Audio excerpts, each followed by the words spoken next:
जय श्री राम।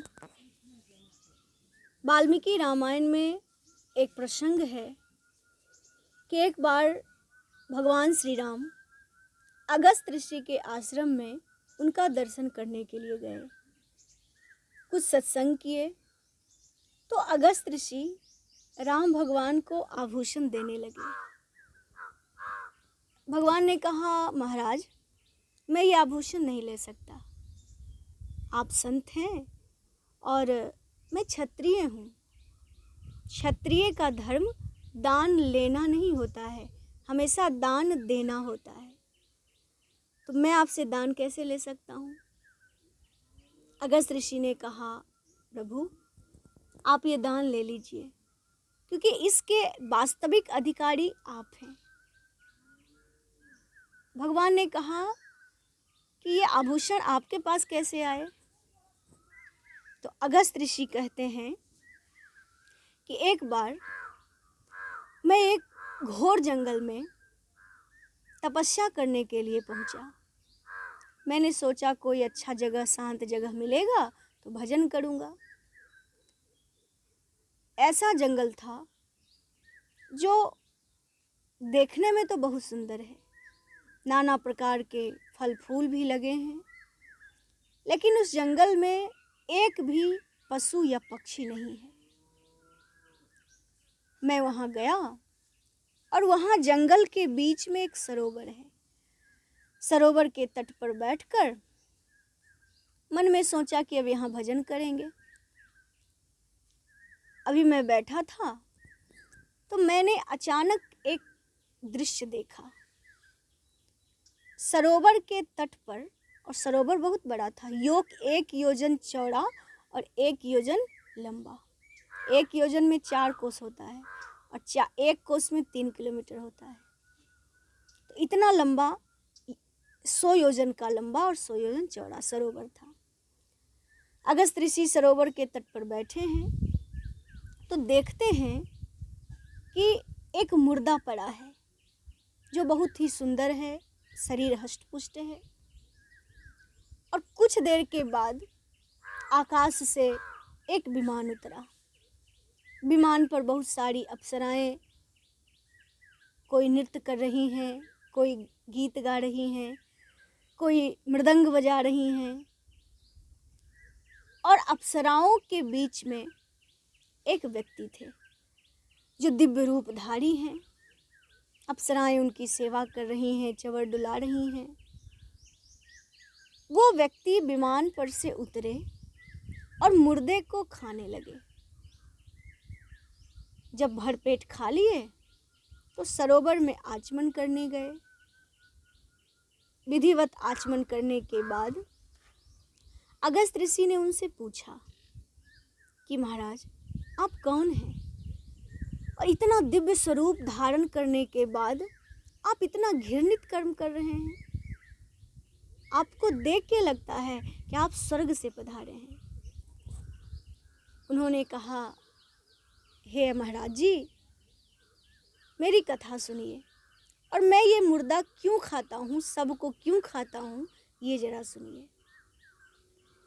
त्रेता युग में एक राजा थे जिनका नाम था सुदेव। राजा सुदेव बड़े धर्मात्मा। उनके 2 पुत्र थे, एक का नाम था राजा श्वेत और दूसरे का नाम था सुरथ। तो मैं राजा श्वेत था।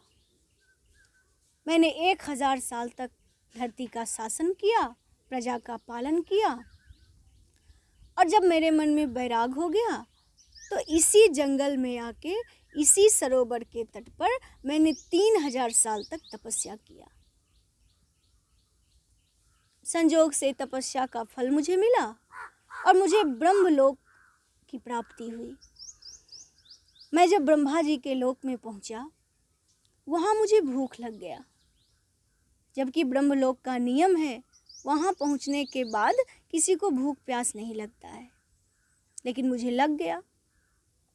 मैंने सोचा कि क्या करूं, तो मैंने ब्रह्मा जी से कहा कि ब्रह्मा जी ब्रह्मलोक में आने के बाद मुझे भूख क्यों लग गया। तो ब्रह्मा जी ने कहा, हे राजन तुमने तपस्या तो किया, कठिन तपस्या किया, और उसका फल मिला कि तुम ब्रह्मलोक में आ गए। लेकिन तुमने अपने जीवन में कभी भी देवताओं के लिए, पितरों के लिए, अतिथियों के लिए दान नहीं किया। कभी अन्न दान नहीं किया, जल दान नहीं किया। और जो धरती पर दान दिया जाता है उसी का फल परलोक में मिलता है और भोजन मिलती है। लेकिन तुमने तो दान दिया नहीं कभी, इसलिए तुम्हारे यहाँ भोजन है नहीं। अब यहाँ प्रश्न है कि दान किसको दें? तो पात्र को दिया गया दान, अपात्र को नहीं। जो दान लेने योग्य नहीं है वहाँ अगर हम दान दे देते हैं तो हमारा दान व्यर्थ चला जाएगा। इसलिए पात्र को दिया गया दान कभी व्यर्थ नहीं होता। लेकिन तुमने तो किया नहीं, इसीलिए तुम्हें यहाँ नहीं मिला। तो तुम एक काम करो, धरती पर जाओ और अपने शरीर का मांस खाओ। उन्होंने कहा महाराज ये तो घृणित कर्म है। कहा हाँ, क्योंकि तुमने जीवन भर अपने शरीर को पुष्ट करने में ही समय बिता दिया। तो तुम्हारा शरीर तो पुष्ट है, मेरे प्रभाव से तुम्हें वो प्राप्त होगा, उसी को खा खा के तृप्त होगे। तो राजा श्वेत ने कहा कि प्रभु मुझे इस कष्ट से छुटकारा कब मिलेगा? तो ब्रह्मा जी ने कहा कि जब अगस्त ऋषि उस जंगल में आएंगे और तुम्हें दर्शन देंगे, और तुम्हारा दिया हुआ दान अगर अगस्त ऋषि स्वीकार कर लेंगे तो ये कष्ट तुम्हारा छूट जाएगा।